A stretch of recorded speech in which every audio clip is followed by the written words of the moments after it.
tayo kanina. Dahil tayo, nauubos na yung ulam natin kanina mga kabayan. Kaninang gabi. Kahapon ng gabi. Anday na mukha. So mga kabayan, bumili ako ng gulay. Tapos nakita ko, napahinto ako kanina kasi may tumawid nga na sasakyan dahil nag-ulan nga. So para di ka matalsikan. Para di ka matalsikan ng basa mga kabayan, bumiwas ako. Tapos pag-iwas ko nakita ko yung malunggay. Ang taba, ilang puno. Di ko naman talaga napansin yun. Tapos pag tabi ko lang nakita ko. Tapos kumuha na ako ng 4 na piraso muna. Tapos ito. So ayun yung barang libre natin ngayong umaga. And bumili ako ng ampalaya. Kasi nakarang luto na rin ako ng ampalaya na mag-itlog.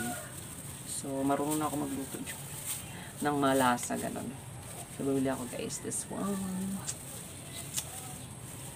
So ayan. Tapos bumili na rin ako ng itlog. Ito ang ampalaya natin. Malaki talaga siya as in. See. Sulit for 33 pesos ata to. Tapos bumili ako ng 21 pesos. Parang piling ko mas okay na itong 33. Kasi ito para to sa itlog. Isang pala yung may itlog. Tapos ito itlog natin na binili. No, kasi sa binibilang ko wala silang stock. So naghanap ako sa iba. Medyo maliliit lang siya. Pero Caribous naman to. 4 yung binili ko mga kabayan. 2 lang talaga ilalagay ko dito sa ampalaya.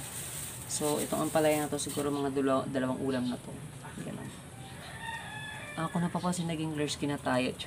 As in guys, di ba nakita wala na ako masyadong tigyawat ngayon. Pansin ko sa sarili ko eh. Nag-change ako ng sabon guys. So, ayun, nakanap ko ng sabon na nag-offer din naman pala ng linis and the same time ng freshness.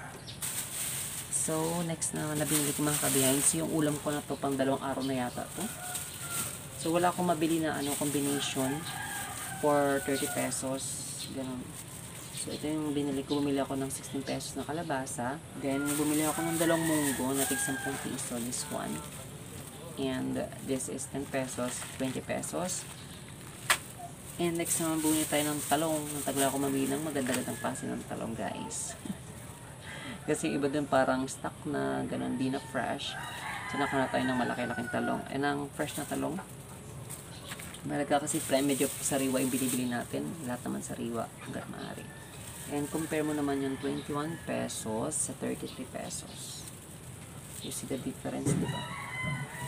Pero yun, ba't bumili pa rin ako ng 21 pesos? Ito kasi para to sa mga pakbit na may munggo or minungguhan na pakbit. Ito naman ay para sa ampalaya na may itlog. So, pinili ko yung medyo green-green, tsaka maliliit yung gano'n para medyo mapait. Kasi okay lang sa akin mapait. Gusto ko yung medyo mapait. Pinili ko sa mapapait mga kabay. Laya na yung ampalaya, ganito, sa pakbit. And bumili na rin ako ng okra. So, ayun yung gulay na merong halong munggo. So, hindi na ako bumili ng sitaw kasi nga sakit. Baka magkaroon tayo ng sakit sa tuhod. Manakit yung tuhod natin. Kasi nakaroon, hindi ko alam, mapasobra yata yung kain ko sa mabubuto, mga mantika. As in, ang sakit ng joints ko sa may kamay, yung part dito. Dito yata yun. Dito, hinihilat ko dito. So, ang sakit. So, ayun lang yung binili natin ngayong umaga, mga ka-behind. Ang ganda ng panahon, masarap matulog. Ang gagawin ko na ito, matutulog muna ako. Tinapay, ayun muna yung kakainin ko. Para medyo mabusog tayo, then matutulog muna ako. And then later, pagising, magluluto tayo, tapos kakain, tapos matutulog ulit. So, 2 set yung ginagawa kong tulog. Para hindi ako antikin. So, balik lang natin itong mga gulay natin. Later pa itong mga fresh pa itong mga kabihain. So, may yung buhang pakbet ang natin mamaya. Isang munggo na ganito 10 pesos. Bababad ko muna yan. Tapos iluluto ko later. So, ayun lang. Ayun yung mga pinamali natin ngayong umaga. Ayun yung tinapay na binili ko doon. Hindi ko na pala na ilabas mga ka-behind. Okay lang. So, ayun lang muna yung for this video natin. Sobrang halaga na magluto kasi kung bibili ako ng ulam tulad kagabi, nagutom ako, nakaramdam ako ng gutom. Bumili ako ng ulam worth 40 pesos tsaka kanin 10 pesos. Ang gastos, ito magkano lang nagastos ko dito. Sulit na sulit mga ka-behind. Tapos ito mga 2 kainan mo pa. And the same time healthy talaga siya mga ka-behind. So andito na rin pala yung manok. Hinintay na rin ako kasi nakita na ako. Syempre maghintay na ng pagkainan. So ayun lang muna yung video natin ngayong araw. And thank you for watching guys. See you next time for another video. Bye for now. And ayun pala, ito pala yung attire natin sa doon. Tapos iba pa.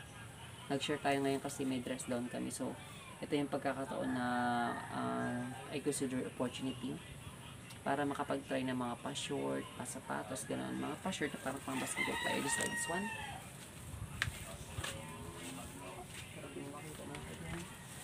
And that's okay actually. Let's go inside na.